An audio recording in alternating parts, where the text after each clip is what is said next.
जय श्री हरि। नारायणं नमस्कृत्य नरं चैव नरोत्तमं देवीं सरस्वतीं व्यासं ततो जयमुदीरयेत्। भगवान श्री नरनारायण को प्रणाम करते हुए श्री गणेश जी महाराज, माता सरस्वती, वेदव्यास भगवान को प्रणाम करते हुए हृदयाराध्य सर्वांतर्यामी, सबके हृदयों में विराजमान अनंत कोटि ब्रह्मांड नायक परात्पर ब्रह्म पुरुषोत्तम जगदाधार जगन्नियंता जगदीश्वर जगदगुरु जगन्नाथ भगवान श्री हरि के पावन चरणों में प्रणाम करते हुए, भगवत स्वरूप श्रीमद् भागवत को प्रणाम करते हुए, श्री सुखदेव जी और परीक्षित महाराज को प्रणाम करते हुए, अनंत कोटि सब संत महात्माओं वैष्णवों को प्रणाम करते हुए, मैं सुनील हरि आप सबका श्री हरि भक्ति प्रचार के लिए स्वागत करता हूं। हम प्रतिदिन श्री हरि भक्ति प्रचार के लिए श्रीमद् भागवत महापुराण के संस्कृत श्लोकों का श्रवण कर रहे हैं, साथ ही हिंदी भावार्थ और अनेक रोचक प्रश्नों को भी हम जान रहे हैं। यदि आप भी श्री हरि भक्ति प्रचार करके श्री हरि कृपा प्राप्त करना चाहते हैं तो ये जो कथा है इसको दूसरों को सुनाते रहिए, दूसरों को भेजते रहिए, शेयर करते रहिए। हम कथाएं यदि करवाते हैं तो बहुत सारा धन व्यय होता है, परंतु इसमें आपको केवल एक शेयर ही करना है। शेयर करके चैनल को सब्सक्राइब करें। सब्सक्राइब करने के साथ ही बेल आइकन पर नोटिफिकेशन ऑल दबा दें, जिससे आपको भविष्य में श्रीमद् भागवत महापुराण और उससे जुड़ी हुई सभी जानकारियां आसानी से मिल सकें। अब हम श्रीमद् भागवत महापुराण के दशम स्कंद के पूर्वार्ध के 47वें अध्याय में उद्धव जी के गोपियों के पास पहुंचने के बाद जो उनकी बातचीत हुई और बड़ा ही सुंदर जो भ्रमर गीत है उसका श्रवण करते हुए इन महत्वपूर्ण प्रश्नों के उत्तर प्राप्त कर सकते हैं। ये 47वां अध्याय भ्रमर गीत इतना सुंदर है, इतना मधुर है कि इसको हम 5 से 6 भागों में सुनेंगे। बड़ा ही विस्तृत यह गीत है, परंतु इसको सुनते हुए हम महत्वपूर्ण प्रश्नों के उत्तर प्राप्त कर सकते हैं। भ्रमर गीत क्या है, भ्रमर गीत में कौन सा छंद है, मालिनी छंद का लक्षण क्या है वो हम जानेंगे। भ्रमर गीत में कितने श्लोक हैं, अथवा कहो भ्रमर गीत किसने गाया। श्रीमती राधा रानी के भ्रमर गीत गाने के विषय में जीव गोस्वामी जी द्वारा अग्नि पुराण से प्रमाण है। श्रील प्रभुपाद भागवत संदेश के अनुसार हम ये जानेंगे। क्या भ्रमर गीत श्री राधा रानी ने ही गाया है, ये भी एक बड़ा महत्वपूर्ण प्रश्न है। श्रीमद् भागवत महापुराण का दूसरा मधुरतम गीत कौन सा है, मधुप शब्द के क्या क्या अर्थ हैं। भ्रमर गीत के 10 ही श्लोक हैं, परंतु ये प्रेमिका द्वारा प्रेमी को दिए गए 10 उपालंब उलाहनों को बताते हैं। कौन कौन से उलाहने हैं वो हम जानेंगे। श्रील रूप गोस्वामी जी ने उज्ज्वल नीलमणि ग्रंथ नामक एक बड़ा ही सुंदर ग्रंथ लिखा।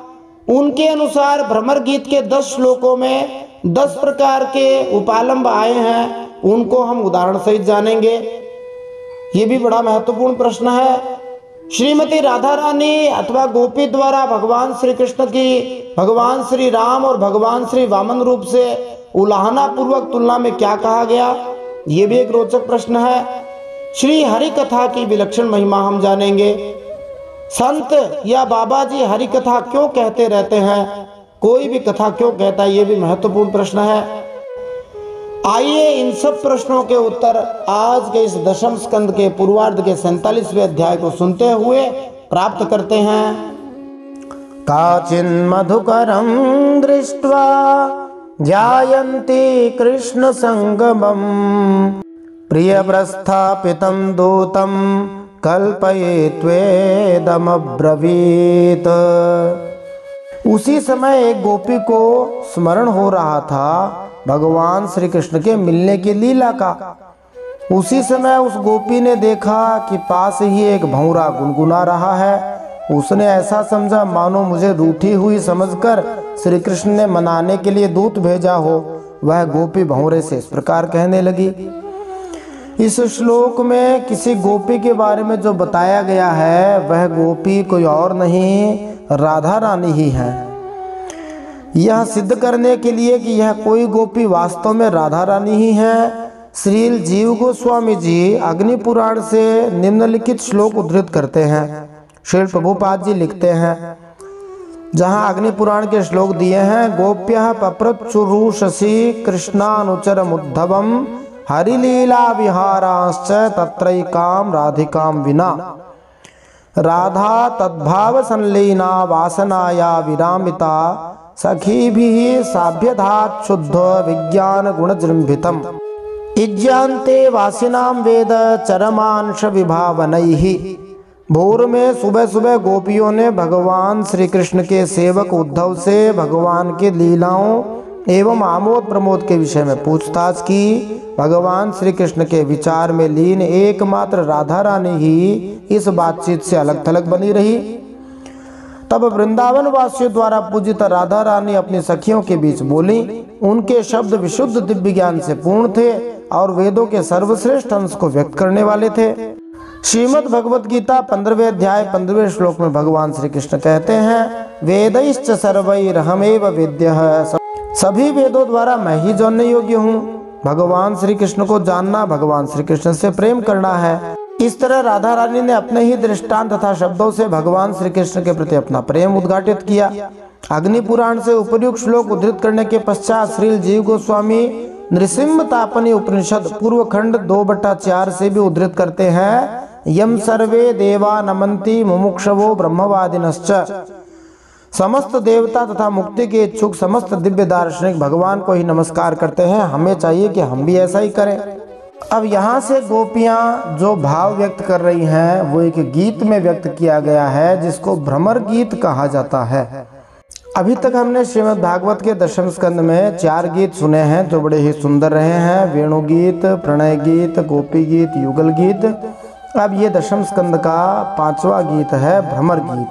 मारणी छंद इसमें प्रयोग किया गया है, जिस छंद में अतुलित बलधामम हेम शैला भदेहम धनुजवन कृशानम ज्ञानी नाम अग्रगण्यम ये श्लोक है। उस छंद में मालिनी छंद में इन श्लोकों को गाया गया है। 10 श्लोकों में गोपियाँ अपने भाव भवने के माध्यम से भगवान श्री कृष्ण के लिए उद्धव जी को सुना रही हैं। कुछ भक्त कहते हैं कि भगवान श्री कृष्ण भंवरे का रूप धारण करके उनके सामने आए थे, और सूरदास जी ने तो इस भ्रमर गीत पर और भी अन्य भक्तों ने इस पर बहुत गंभीरता से लंबे चौड़े विचार व्यक्त किए हैं। काफी रचनाएं इस भ्रमर गीत पर हुई हैं। आइए हम इस मधुर भ्रमर गीत का आस्वादन करते हैं। 10 प्रकार के जो उपालंब हुआ करते हैं उन सभी उपालंबों को एक एक श्लोक में व्यक्त किया गया है। श्री रूप गोस्वामी जी द्वारा उज्ज्वल नीलमणि नामक ग्रंथ में उन एक एक भावों को भी हम एक एक श्लोक में जानेंगे। गोप्युवाच मधुपगीतव बंधो मा स्पृशांघ्रिं सपत्न्याः कुचविलुलितमाला कुंकुमा श्मश्रुभिर्नः वहतु मधुपतिस्तं मानिनीनां प्रसादं यदु सदसि विडम्ब्यं यस्य दूतस्त्वमेद्रे मधुपगीतव बंधो मा स्पृशांघ्रिं सपत्न्याः कुचविलुलितमाला कुंकुमा श्मश्रुभिर्नः वहतु मधुपतिस्तं मानिनीनां प्रसादं यदु सदसि विडम्ब्यं यस्य दूतस्त्वमेद्रिक्। एक गोपी ने कहा, रे मधुप, तू कपटी का सखा है, इसलिए तू भी कपटी है, तू हमारे पैरों को मत छू। राधा रानी भंवरे को भगवान श्री कृष्ण का दूत समझकर उसे उलाहना देते हुए परोक्ष रूप से भगवान श्री कृष्ण को उलाहना दे रही थीं। उन्होंने भंवरे को मधुप अर्थात फूलों के मधु को पीने वाला और भगवान श्री कृष्ण को मधुपति अर्थात मधु का राजा कहा। श्रील विश्वनाथ चक्रवर्ती ठाकुर इंगित करते हैं कि यह श्लोक तथा आगे के 9 श्लोक प्रेमिका द्वारा कहे गए 10 प्रकार के उपालंबों का उदाहरण प्रस्तुत करते हैं।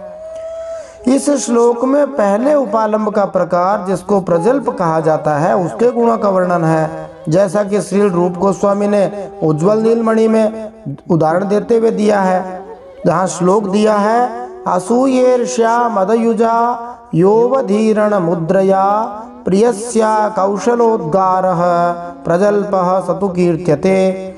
प्रजल्प वो कथन होता है जो किसी प्रेमी की कार्य अकुशलता की निंदा करता है, जिसमें अनादर व्यक्त होता है। यह ईर्ष्या, द्वेष तथा अभिमान के भाव में कहा जाता है। कितव बंधो शब्द ईर्ष्या का सपत्न्या से लेकर नह तक का पद द्वेष का, मास पृष अंग्रिम अभिमान का, वहतु से लेकर प्रसादम का पद अनादर का, और यदु सदसी से लेकर श्लोक के अंत तक का पद मानी यस्य दूतस्त्वमेदृक्, यहाँ तक के जो पद हैं भगवान श्री कृष्ण तथा राधा रानी के साथ अकुशलतापूर्ण व्यवहार को सूचित करते हैं। तो इस पहले श्लोक में राधा जी प्रजल्प भाव के अनुसार भगवान की निंदा और अनादर एक प्रकार से कर रही हैं। तो गोपी राधा जी कहती, रे मधुप, तू कपटी का सखा है, इसलिए तू भी कपटी है, तू हमारे पैरों को मत छू, झूठे प्रणाम करके हमसे अनुनय विनय मत कर। हम देख रही हैं कि श्री कृष्ण की जो वनमाला हमारी सौतों के वक्षस्थल के स्पर्श से मसली हुई है, उसका पीला पीला कुमकुम तेरी मूछों पर भी लगा हुआ है। तू स्वयं भी तो किसी कुसुम से प्रेम नहीं करता, यहाँ से वहाँ उड़ा करता है, जैसे तेरे स्वामी वैसा ही तू, ऐसा भंवरे को कह रहे हैं। मधुपति श्री कृष्ण मथुरा की माननीय नायिकाओं को मनाया करें, उनका वह कुमकुम रूप कृपा प्रसाद जो यदुवंशियों की सभा में उपहास करने योग्य है, अपने ही पास रखें, उसे तेरे द्वारा यहाँ भेजने की क्या आवश्यकता है। सबसे पहले तो मधुप शब्द का प्रयोग करते हुए गोपियाँ कहती हैं, मधुनी पिबंती थी, मधुप है, जो मधु का पान करे वह मधुप होता है। और एक प्रकार से थे अखंडानंद जी महाराज तो कहते हैं मधुप होना ही बड़ा भारी दोष है। मधुप माने शराबी, मधु माने शराब भी होता है। जैसे हरिवंश राय बच्चन ने मधुशाला नाम से कविता लिखी, पता नहीं नशे में क्या क्या गुनगुना रहा है, क्या गा रहा है, क्या बोल रहा है, ऐसा मानो गोपियाँ कह रही हैं। दूसरा, भंवरे को और भगवान को कितव बंधो कहते हैं। कितव का बंधु है, अथवा मधुपस्य कितवस्य च बंधो, वह जो मधुप भी है माने मधुपति है, और कितव है माने कपटी है। किम तव माने तुम्हारा क्या है, ऐसा करने वाला है, क्या तुम उसके भाई हो, ऐसा उस भंवरे को कह रही हैं। मत छुओ हमारे पाँव, तुम तो अछूत हो, छूने योग्य नहीं हो। देखो, खास बात यह है कि प्रेम में तृप्ति नहीं होती, वहाँ बहुत बार ऐसी कोई बात नहीं होती है। यदि कोई किसी से कहे कि तुम तो बहुत दिन के बाद मिले हो, और वो झट से जवाब दे कि अरे अभी 6 महीने पहले ही तो तुमसे मिले थे, बहुत दिन कहाँ हुए, तो समझना कि पूछने वाला तो बहुत प्रेमी है, लेकिन जवाब देने वाला बिल्कुल वज्र की तरह कठोर है, वह प्रीति की रीति नहीं जानता। इसलिए ऐसा समझना चाहिए कि प्रेम में तृप्ति नहीं होती। इसलिए ये गोपियां हैं, भगवान से प्रेम करने वाले, भगवान को उलाहना भी दे सकती हैं। फिर राधा जी आगे कहती हैं, यहाँ पर भी राधा जी का नाम नहीं आया प्रत्यक्ष रूप से, परंतु संत महात्माओं का भाव है कि सारे के सारे जो 10 श्लोक हैं ये राधा जी के द्वारा ही व्यक्त किए गए हैं। फिर परिजल्प भाव को व्यक्त करते हुए राधा जी कहते हैं, सकृदाधर सुधाम स्वाम मोहिनीं पाययित्वा सुमनस इव सद्यस् तात्यजे स्मान् भवाद्रेक परिचरति कथं तत् पाद पद्मं तु पद्मा यपि बतरित चेता उत्तम श्लोक जल्पैः। इस श्लोक में राधा रानी परिजल्प भाव को व्यक्त करती है। पहले हम परिजल्प भाव को जानते हैं, फिर इस अर्थ को जानेंगे तो बढ़िया समझ में आएगा। राधा जी श्री कृष्ण भगवान की तुलना भंवरे से करती जा रही हैं, और दुखी होने के कारण वे कहती हैं कि लक्ष्मी द्वारा उनके चरण कमलों की निरंतर सेवा किए जाने का कारण यही हो सकता है कि वे भगवान श्री कृष्ण के बहकावे में आ गई हों। श्री विश्वनाथ चक्रवर्ती ठाकुर के अनुसार राधा रानी का यह कथन परिजल्प का उदाहरण है। जैसा कि रूप गोस्वामी जी ने उज्ज्वल नीलमणि में वर्णित किया है परिजल्प का लक्षण। प्रभोर निर्दयता शाठ्य चापल्याद्युपपादनात् स्विचक्षणता व्यक्तिर्भंग्या स्यात् परिजल्पितम। अर्थात परिजल्प वो कथन है जो विविध युक्तियों द्वारा किसी की चतुरता को दिखलाता है और जिससे उसके स्वामी की क्रूरता, द्वैतता, अविश्वसनीयता इत्यादि का पता चलता है। तो इस श्लोक में भगवान की चतुरता और भगवान की क्रूरता आदि के बारे में मानो राधा जी कह रही हैं। भंवरे के ब्याज से कह रही है, इसलिए इसको ब्याज स्तुति भी कह सकते हैं। सीधी सीधी बात नहीं कह रही हैं। राधा जी कहती हैं जैसा तू काला है वैसे ही वे भी हैं, माने भगवान श्री कृष्ण भी काले हैं। भंवरे को कहती है तू भी फूलों का रस लेकर उड़ जाता है, भगवान भी वैसे ही निकले। उन्होंने हमें केवल एक बार, हाँ ऐसा ही लगता है, केवल एक बार अपनी तनिक सी मोहिनी और परम मादक अधर सुधा पिलाई थी और फिर हम भोली भाली गोपियों को छोड़कर वे यहाँ से चले गए। पता नहीं सुकुमारी लक्ष्मी उनके चरण कमलों की सेवा कैसे करती रहती हैं। अवश्य ही वे छैल छबीले श्री कृष्ण की चिकनी चुपड़ी बातों में आ गई होंगी। चितचोर ने लक्ष्मी जी का भी चित्त चुरा लिया होगा। गोपियों ने अपने लिए सुमन शब्द का प्रयोग किया है, माने फूल का। तो हम तो उसकी बहुत प्रेमिका हैं, ऐसा गोपियां कह रही है, लेकिन वह हमको छोड़कर चला गया। आश्चर्य तो ये है कि लक्ष्मी उसके चरणारविंद की सेवा करती है। जरूर इसमें कोई राज होना चाहिए। वो राज क्या है जी? यही है कि श्री कृष्ण उत्तम श्लोक हैं। उत्तम श्लोक क्या होता है? उत्तम श्लोको यस्य, माने जिनका यश बहुत बढ़िया है। तो श्लोक शब्द का अर्थ यश होता है, अथवा उत्तम श्लोक का अर्थ होता है उत्तम ही श्लोक्यते इति। उत्तम लोग उनका उपश्लोकन करते हैं, माने जो उत्तम होते वे भगवान के गुण गाते हैं। ठीक है, परंतु उनके जो जल्प हैं वे वाद नहीं है। वहाँ तो बस जल्प ही जल्प है, झूठ ही झूठ है। वे कोई न कोई जल्प माने गप हाँक देते हैं और भोली भाली लक्ष्मी जी उनकी बातों में आ जाती हैं। फिर राधा जी कहते हैं किमिह बहुषडंग्रे गायसी त्वं यदूना माधिपतिमगृहाणा माग्रतो नः पुराणम्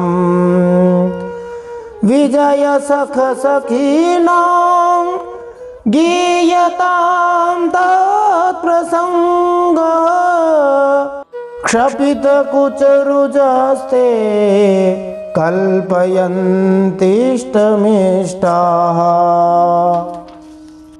इस श्लोक में राधा रानी के भाव में द्वेषपूर्ण क्रोध का बीज पाया जाता है, जो भगवान श्री कृष्ण के प्रति दिखने वाली उपेक्षा तथा भगवान श्री कृष्ण की ओर लगी हुई व्यंग्यात्मक तिरछी दृष्टि से उत्पन्न होता है।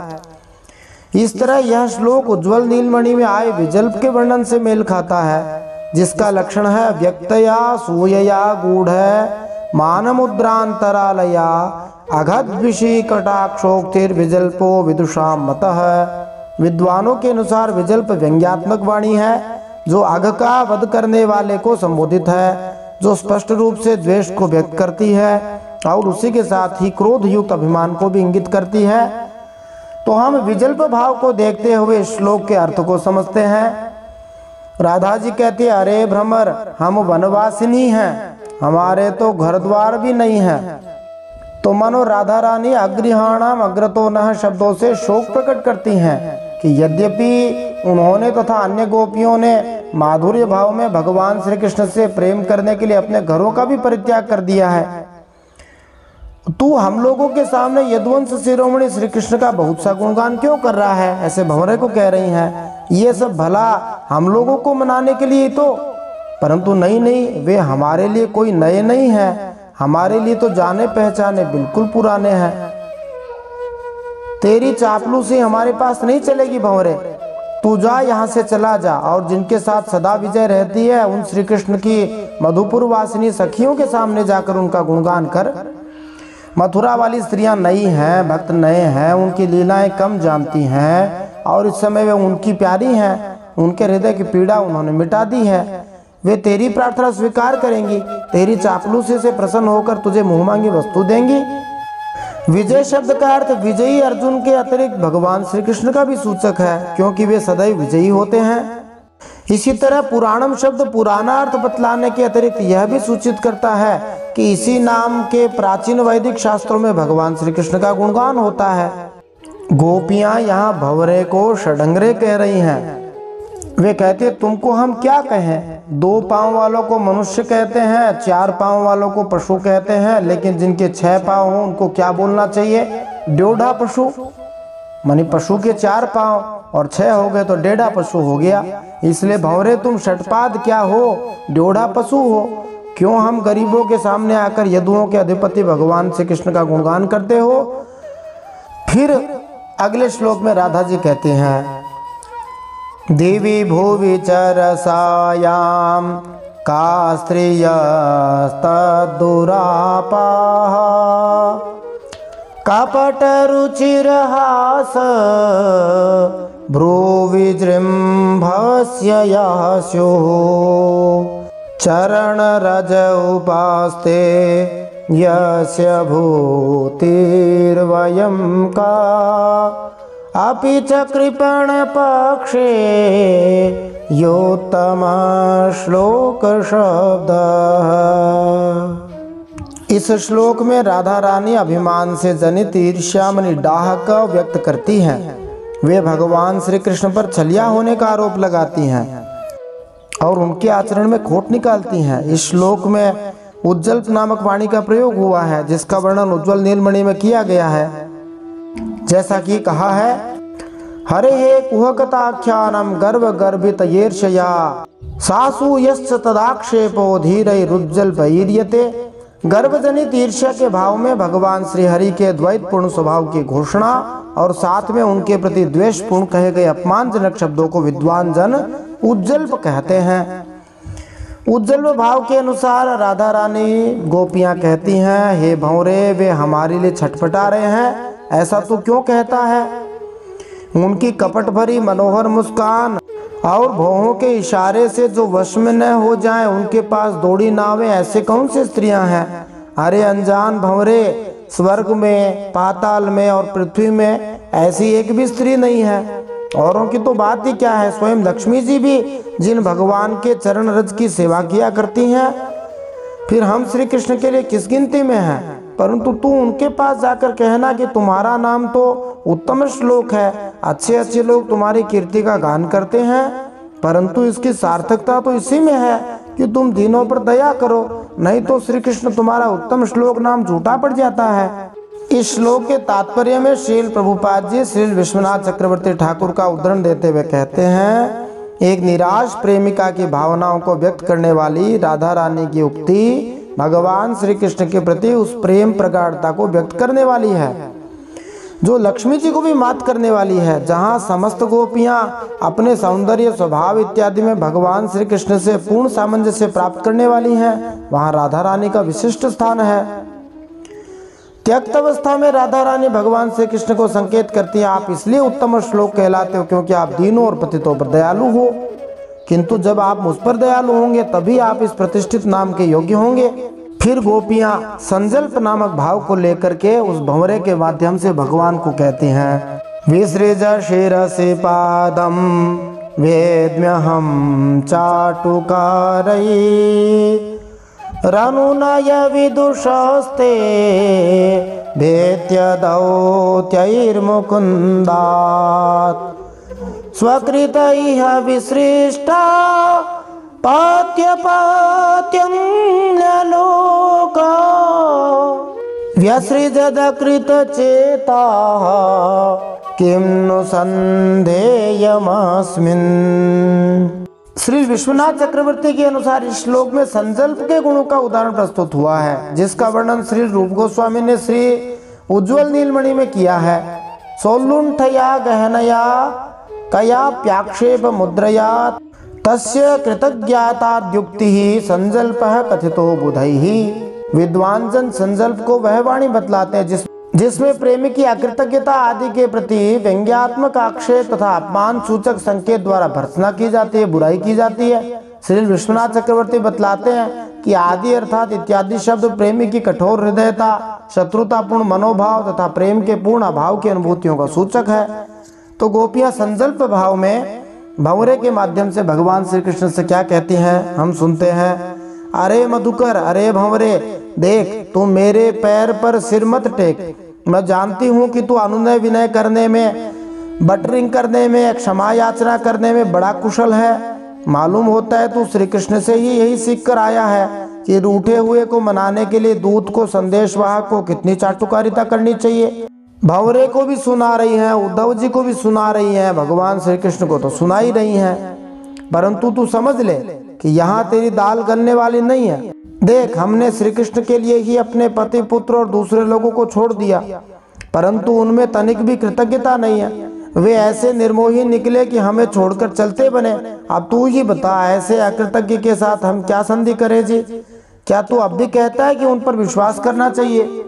फिर अवजल्प भाव को लेकर राधा रानी गोपियों के साथ कहती हैं, मृगयुरेव कपीन्द्रम वे व्यधे लुब्ध धर्मा स्त्रियमकृत विरूपाम स्त्रीजितः कामयानाम बलिमपि बलिमत्वा वेष्टयध्वांशवद्यस् तदलमसितसख्यैर्दोस्त्यजस्तत्कथार्थः। इस श्लोक में राधा जी की वाणी अवजल्प युक्त है, जैसा कि रूप गोस्वामी जी ने उज्ज्वल नीलमणि में इसका लक्षण बताया है। हरौ काठिन्य कामित्व धौर्त्याद आसक्त्य योग्यता यत्र शीर्ष्या भियेवोक्ता सोवजल्प है सतामता है। साधु पुरुष इस निष्कर्ष पर पहुंचे हैं कि जब कोई प्रेमिका ईर्ष्या तथा भय से बाध्य होकर घोषित करती है कि भगवान श्री हरि अपनी रुक्षता मानी रूखापन, कामुकता तथा बेईमानी के कारण उसकी आसक्ति मानी रति के अयोग्य है, तो यह वाणी अवजल्प कहलाती है। तो वे कहती हैं, अरे रे मधुप, जब वे श्री कृष्ण राम बने थे तब उन्होंने कपिराज बाली को व्याध के समान छिपकर बड़ी निर्दयता से मारा था। बेचारी शूर्पणखा कामवश उनके पास आई थी, परंतु उन्होंने अपनी स्त्री के वश होकर उस बेचारी के कान नाक काट लिए और इस प्रकार उसे कुरूप बना दिया। तो राधा रानी ने भंवरे से कहा, रे दीन दूत, तुम तो अल्पज्ञ दास हो, तुम भगवान श्री कृष्ण के विषय में ज्यादा नहीं जानते। वे न केवल इस जीवन में अपितु अपने पूर्व जन्मों में भी कितने कृतज्ञ तथा कठोर हृदय वाले रहे हैं। हमने अपनी दादी पौर्णमासी से यह सुना है, उन्होंने हमें बताया है कि भगवान श्री कृष्ण इस जन्म से पूर्व क्षत्रिय कुल में जन्मे थे और श्री रामचंद्र कहलाते थे। उस जन्म में इन्होंने अपने मित्र के शत्रु बाली का वध एक क्षत्रिय की तरह न करके एक शिकारी की तरह किया। शिकारी सुरक्षित स्थान में छिपे रहकर पशु का सामना किए बिना ही उसका वध करता है। अतः एक क्षत्रिय होने के नाते भगवान श्री राम को बाली से आमने सामने युद्ध करना चाहिए था, किंतु अपने मित्र के उकसाने पर उन्होंने एक पेड़ के पीछे से उसे मार डाला। इस तरह वे क्षत्रिय धर्म से विचलित हुए। यही नहीं, वे सीता देवी के सौंदर्य के प्रति इतने आकृष्ट थे कि उन्होंने रावण की बहन शूर्पणखा के कान नाक काटकर उसे कुरूप बना दिया। शूर्पणखा ने उनसे घनिष्ठ संबंध का प्रस्ताव रखा था और क्षत्रिय होने के नाते उन्हें उसको तुष्ट करना चाहिए था, किंतु वे ऐसे पत्नी दास थे कि सीता देवी को नहीं भुला पाए और शूर्पणखा को कुरूप कर दिया। और फिर राधा जी कहती है कि क्षत्रिय रूप में इस जन्म के पूर्व उन्होंने वामन देव नामक ब्राह्मण बालक के रूप में जन्म लिया था और बलि महाराज से दान मांगा था। तो ब्राह्मण के घर वामन के रूप में जन्म लेकर उन्होंने क्या किया? बलि ने तो उनकी पूजा की, उनकी मुंह मांगी वस्तु दी और उन्होंने उसकी पूजा ग्रहण करके भी उसे वरुण पास से बांधकर पाताल में डाल दिया। ठीक वैसे ही जैसे कौआ बलि खाकर भी बलि देने वाले को अपने अन्य साथियों के साथ मिलकर घेर लेता है और परेशान करता है। अच्छा, तो अब जाने दे, हमें कृष्ण से क्या लेना? किसी भी काली वस्तु के साथ मित्रता से कोई प्रयोजन नहीं है। कृष्ण तो क्या, कोई काली वस्तु भी हमें नहीं चाहिए। परंतु यदि तू ये कहे भंवरे कि जब ऐसा है तब तुम लोग उनकी चर्चा क्यों करते हो, ये बड़ी विशेष बात है। तो भंवर, हम सच कहती हैं, एक बार जिसे भगवान की कथा का, भगवान के प्रेम का चस्का लग जाता है वह उसे छोड़ नहीं सकता। ऐसी दशा में हम चाहने पर भी उनकी चर्चा छोड़ नहीं सकती हैं। अब इसके आगे क्या लीला हुई, क्या हुआ, ये हम अगले भाग में जानेंगे।